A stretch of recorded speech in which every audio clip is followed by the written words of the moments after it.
After taking a break from filmmaking to raise her daughters, Joan became intrigued by Alice Wu's screenplay, Saving Face. Joan plays a woman widowed and pregnant at the age of 48. Rejected by her own community, she moves in with her firstborn child, a young woman negotiating discoveries about her own budding sexuality.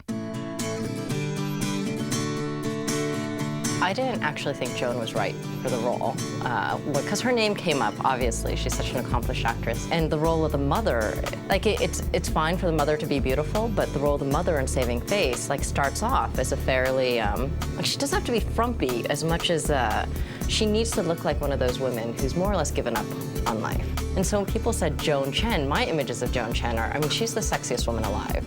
But her name kept coming up, and so we met and we talked, and I went home and I thought, there's, you know, she's way too sexy and too beautiful. There's no way.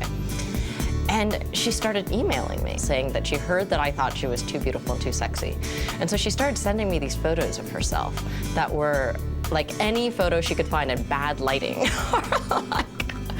And would be like, see, look how unsexy I look here. And she still looked gorgeous. And so I just emailed her back and was like, Joan, stop sending me these photos. You still look beautiful.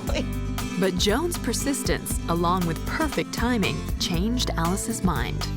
So I went home and I turned on the TV and The Last Emperor happened to be playing.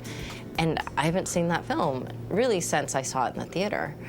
And it happened to be at a scene that is my favorite scene in the film. And it's this one where I think Joan is feeling this sense of like alienation with her husband. There's a dance going on, her husband is off dancing, and she's just sort of off to the side and ends up like curling up in this throne, and she pulls this flower from the side and sticks it in her mouth. And it's so, like, there's something about it that is just so soulful. And I just remember thinking, you know, I think this woman could really get Ma. 48岁的人了，约什么会啊？没关系，我们把你的头发放下来。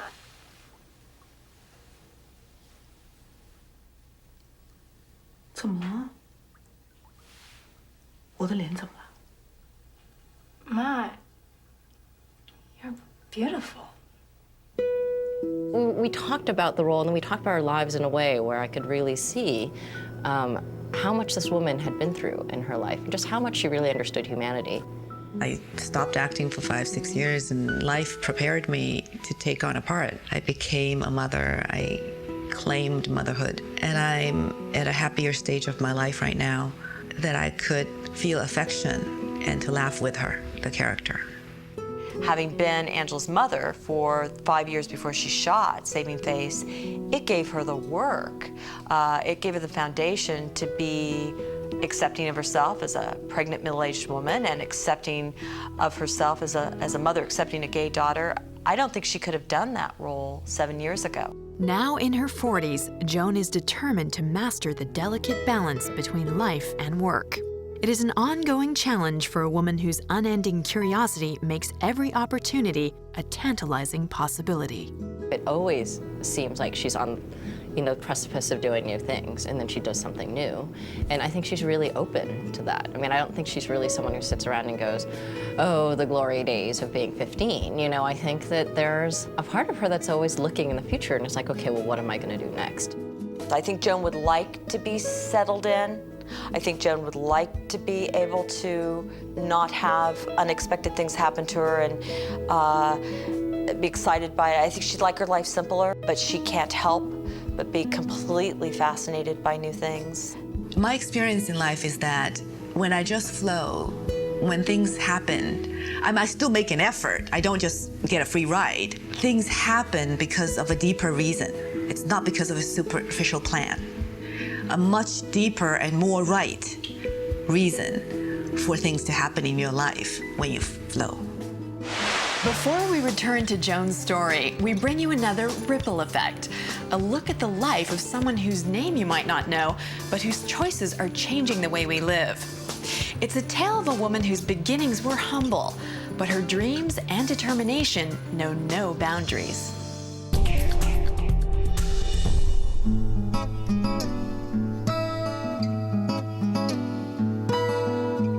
I have the best job in the world. I get to do justice every day, and that's what guides me. As a Supreme Court justice, I get many different types of cases. I am influenced by the papers before me, by argument, by the law. I am not influenced by the reaction to my decisions. I didn't take this job to be liked or disliked, just to do justice. I think people had a certain perception of what a judge looks like, and I don't look like that conception. So I had to fight against that stereotype.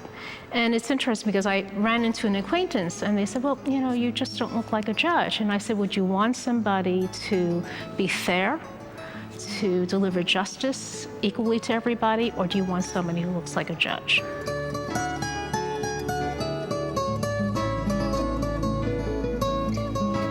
I didn't have the connections to be appointed, so I had to run on my merits.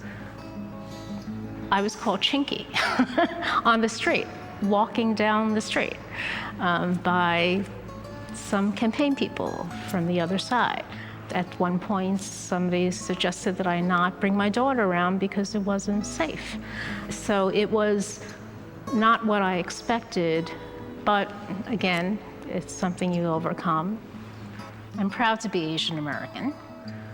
I was born in the United States, and to be of Asian descent means that I'm cognizant of my culture, my upbringing, the fact that my parents really lived the American dream and that they came many thousands of miles. My father was a laundryman and my mother was a seamstress, and they had a dream for their family.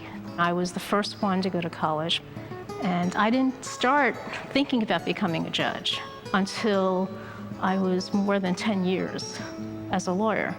And part of the reason is that when I was growing up and through most of my legal career, there were no role models that looked like me. There were really no Asian American judges. Sometimes I'm asked, as an Asian American woman, did you have trouble being able to convince the elders to support you? And I say that I had no real connections.